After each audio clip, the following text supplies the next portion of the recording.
Hello folks, my name is Mark and this is Why I Hate the World. How you guys doing?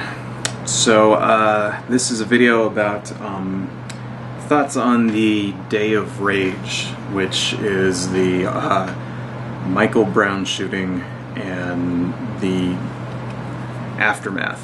So I'm not going to go too much into the details of the case because anyone who's been watching the news already knows everything, and there's several conflicting stories out there, so I'm not going to get into, like, you know, rumors and shit like that. But one thing I do want to talk about, though, are the people that tend to support the cop in this instance, and his name is Officer Darren Wilson. And it seems to me that they tend to be a very particular group of people. They're the same people who supported Zimmerman in the Trayvon Martin case, you know. There's actually a lot of similarities between this case and that case. But anyway, it seems to me that it's always the same group of people. It's a very conservative, pro-Second Amendment group who are also very slightly racist. And just slightly, you know. And I know I'm going to get some shit for that, but a lot of people are going to be like, well, I'm not racist and I support the cop, whatever. But the thing is to say that, you know, there isn't a racial component to these types of shootings is naive, okay? I mean, I could give a very blatant example and say something like, you know, the KKK is raising money for Darren Wilson's, like, legal defense fund, which they are, but, you know, I mean, but in real life, I mean, that's, you know, obviously an extreme case of it, right? But in real life, there definitely is a racial component, you know, and I don't think anybody can really be honest with themselves and disagree with that. The thing is that the racism can't be blatant anymore. You know, one of my older videos was actually, it was a Trayvon Martin video, actually, and I compared it to Emmett Till, because that was actually something that Glenn Beck talked about, so that was what that video was about. And the thing is, back in the Emmett Till days, right, which, if you don't know who that was, it was a kid in the South who was, you know, murdered by two white people, and then the white people got off, you know, like they basically got away with it. They were found not guilty, and then they later admitted to doing it. And, you know, it was one of the motivating factors behind the civil rights movement, but motivating events behind the civil rights movement. But anyway, so the thing is that unlike back then, today the racism can't be in your face, because anyone who, you know, the society has advanced enough now to where if the public perceives you as being the racist, you know, then you're going to lose the debate. You know, you're going to lose the public opinion, and shit will go bad for you.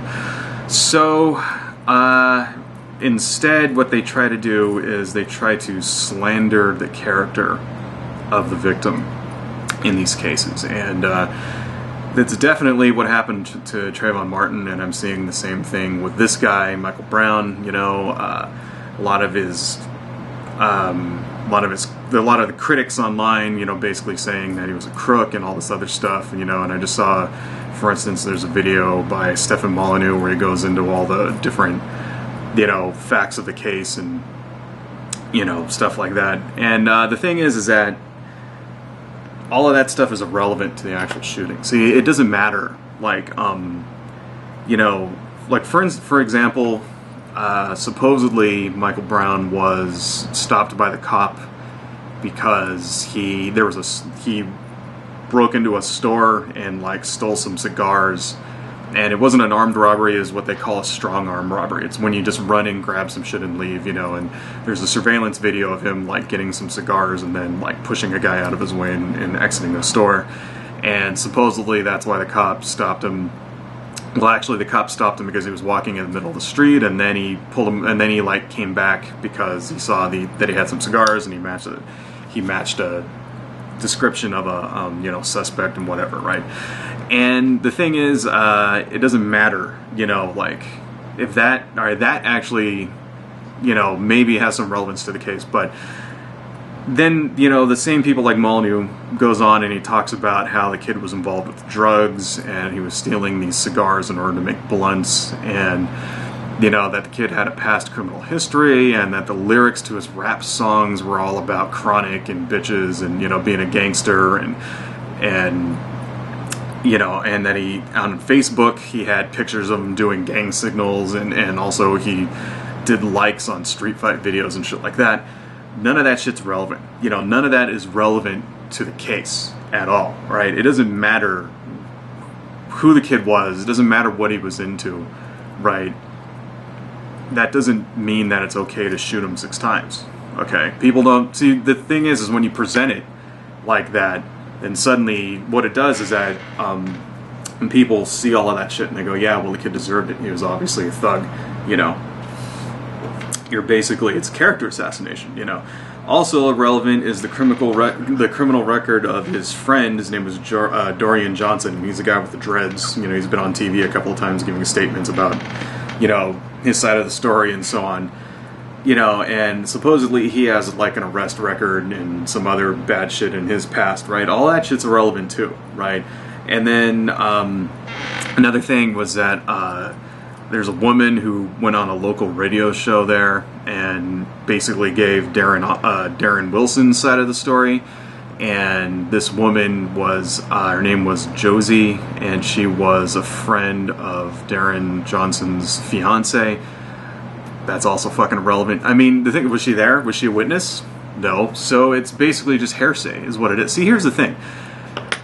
You can't, you know, if you're going to rush to judgment and stuff like this, you should have the facts of the case, right? Well, nobody really knows what the facts are, okay? You have what the guy Dorian Johnson says, where basically he's saying that the cops like executed them as they were given up.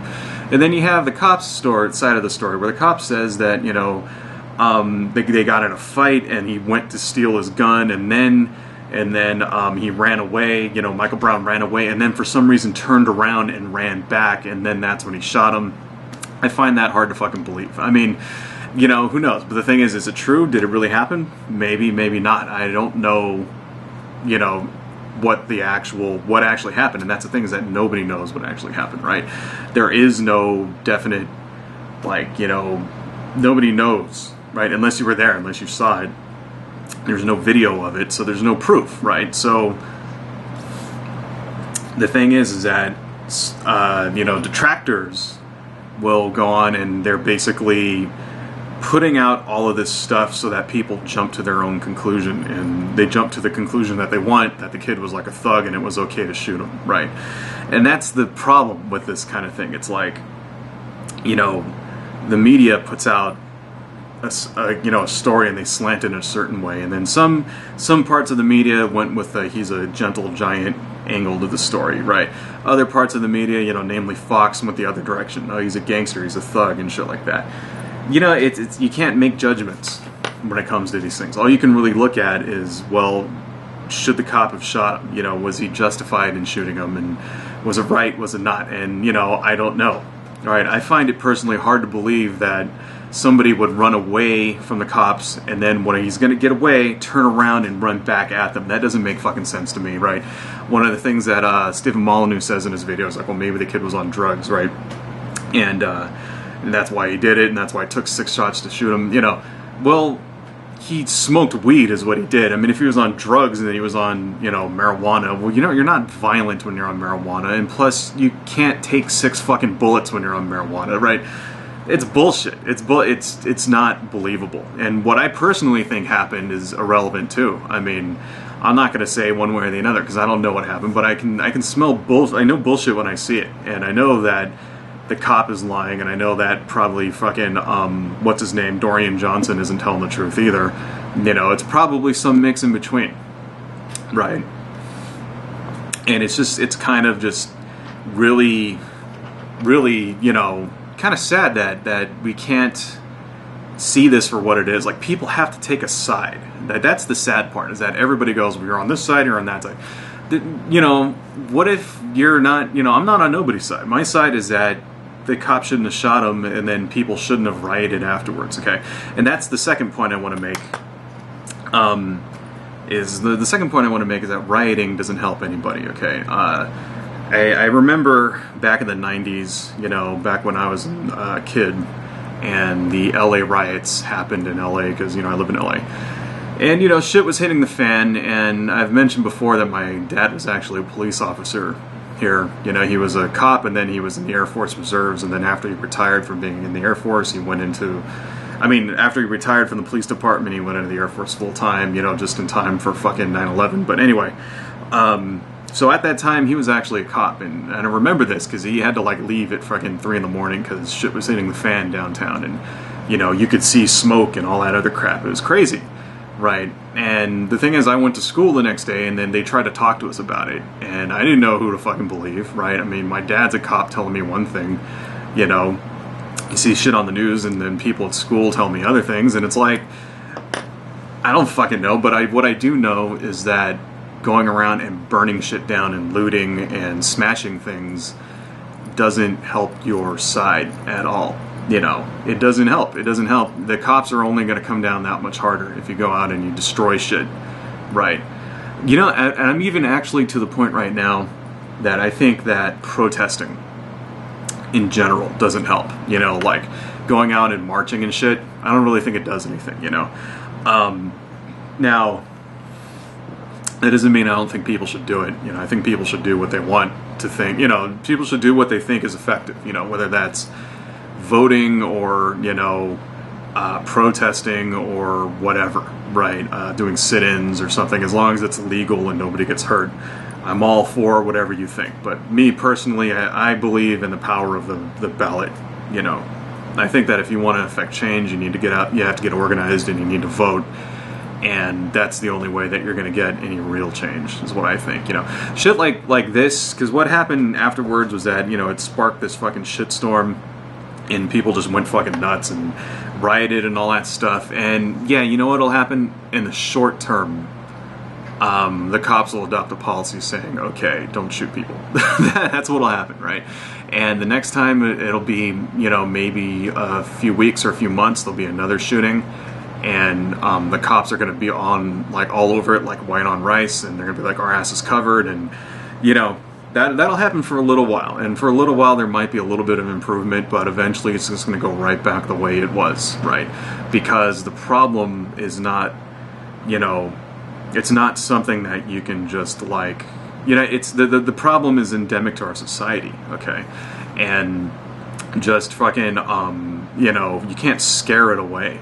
Right, it has to be the problem, like with police violence. You know, it's just a symptom of a larger problem of inequality in our society. That's really what it comes down to, you know. And so, if you really want to, like, stop police shooting, then you should do things like supporting education, you know, welfare, job programs, right? Adult education too, not just for the kids, but for people who want to switch, you know, who need training, job training, shit like that.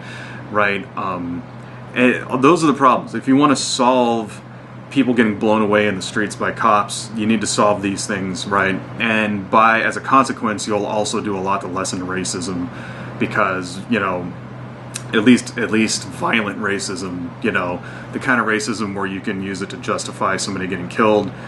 You'll do a lot to end that kind of thing too, because when people are of the same socioeconomic strata, there tends to be less racism. That's just really all what it comes down to, you know. White people aren't afraid of black people who live in the same neighborhood as them if they're driving the same kind of cars, okay?